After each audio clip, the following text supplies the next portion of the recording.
बेकायदेशीर व्यवसायावर धाडी टाकून त्यांच्यावर गुन्हे दाखल करा. पुणे. सासवडमधील दत्तनगर आणि परिसरात बेकायदेशीर सुरू असलेले मटका, जुगार तसेच गांजा, चरस, अफू विक्रीचे धंदे तातडीने बंद करावेत. आजपासूनच बेकायदेशीर व्यवसायावर धाडी टाकून त्यांच्यावर गुन्हे दाखल करावेत. सासवड पोलीस ठाण्याच्या हद्दीतील व्यावसायिकाकडे बेकायदेशीर वास्तव करत असलेल्या परप्रांतीय कामगारांची माहिती संकलित करावी. महिला मुलींची छेडछाड होणाऱ्या सार्वजनिक ठिकाणावर निर्भया पथकाद्वारे कारवाई करून गुन्हे दाखल करावेत. अशा सक्त सूचना जिल्हा ग्रामीण पोलीस अधीक्षक पंकज देशमुख यांनी पोलीस अधीक्षक ऋषिकेश अधिकारी यांना दिल्या आहेत. पोलीस अधीक्षक पंकज देशमुख वार्षिक दप्तर तपासणीच्या निमित्ताने सासवड पोलीस ठाण्यात आले होते. यावेळी त्यांनी तालुक्यातील पोलीस पाटील, विविध सामाजिक संघटनांचे प्रतिनिधी आणि पत्रकार यांच्याशी संवाद साधला. आगामी काळातील रमजान ईद, गुढीपाडवा तसेच इतर सणांच्या पार्श्वभूमीवर तालुक्यात जातीय सलोखा राखावा, कोणतेही वादविवाद उत्पन्न न होता शांतता राखावी असे आवाहन त्यांनी यावेळी संघटनेच्या प्रतिनिधींना केले आहे.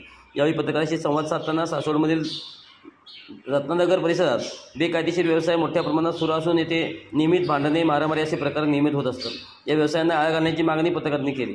दरम्यान पंकज देशमुख यांनी पोलीस अधिकाऱ्यांना तातडीने कारवाई करण्याच्या सक्त सूचना दिल्या. एखाद्या परिसरात तक्रार कोणतीही कारवाई होत नसेल तर पोलीसच याला अभय देतात अशी भावना निर्माण होते आणि ते सर्वांसाठी घातक आहे.